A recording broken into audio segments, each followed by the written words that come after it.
No aspect of the Christian faith remains untouched by the Chinese government. Persecution against Christians in China has now extended to the hymns they sing. According to China Aid, government intervention in the worship services of approved churches has reached sacred church music.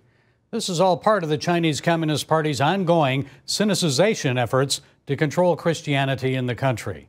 Well, here to explain is Bob Fu, founder and president of China Aid.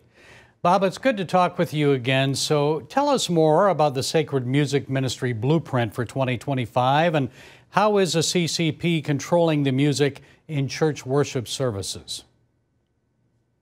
Thank you, Gary, for having me. The Chinese Communist Party under this brutal dictator Xi Jinping has indeed intensified its persecution against Christians in recent years. Under this banner of so-called sinicization, which basically calls for all faith, especially Christianity, to be made compatible with the socialism, communism, and Xi Jinping's thoughts. One of the aspects is to make the Christian music to be compatible with the socialism spirit, with the communism spirit, with the Xi Jinping's own communist revolutionary slogans. So basically, the Christians, every Sunday before they sing the doxology, they have to rise up and sing the communist anthem, the national communist anthem first, to sing the praises of the communist heroes instead of worshiping the name of Lord Jesus Christ. And all the four corners of the church, including the pulpit, has to install face recognition cameras in order to monitor all those who are attending the church worship service. And even the tithing and offering is called a foreign religious service, now is totally criminalized, especially in the house churches. So many house church pastors are arrested just because they set up an offering and tithing box in the church, and they are being called as committing a business fraud. Well, let's look at one specific case. I know many Chinese Christians are awaiting the verdict in the trial of the Linfen Covenant House Church. Tell us why the three pastors were arrested, Bob, and put on trial, and what do you expect will happen there? Yeah, these three pastors at Linfen Covenant Church, they are really just God's calling evangelists and building up house churches.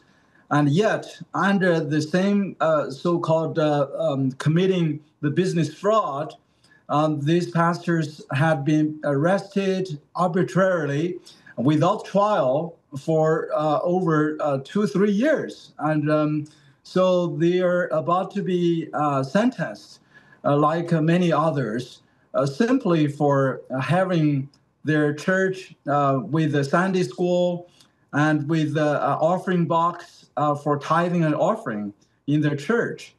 So we expect them to be sentenced very soon, up to 4, 5, perhaps even 7 years imprisonment. And also on May 1st, a new law against missionary activity took effect.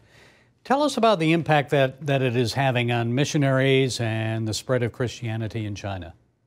They're targeting those foreigners who come to visit China, who are Christians, and they are being regulated in such a way that on any given Sunday or worship days, the foreigners are going to be very difficult, if not nearly impossible, to even have a worship location. Bob, have you heard of any leaving, being forced to leave?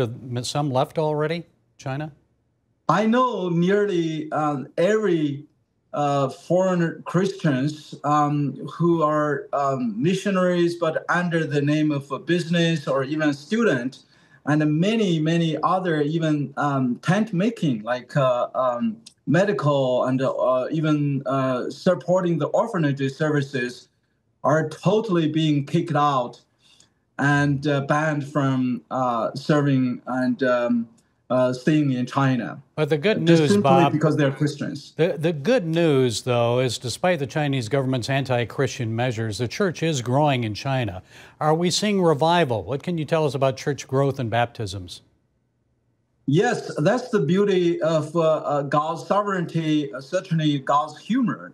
The more persecution there is, the more revival happening inside China. We have seen even the most heavily persecuted church, like the early Ren Covenant Church, led by Pastor Wang Yi, who has been serving for 9 years of imprisonment for being accused of engaging the subversion of state power. And his church, guess what? Last year, they had planted 2 more churches under the heaviest persecution. So we have seen many house churches had experienced revival instead of being totally knocked down. Okay, that's good news. Bob Fu, founder and president of China Aid. It's ChinaAid.org online. Thank you for taking the time to inform us about developments in China. Thank you, Gary, for having me.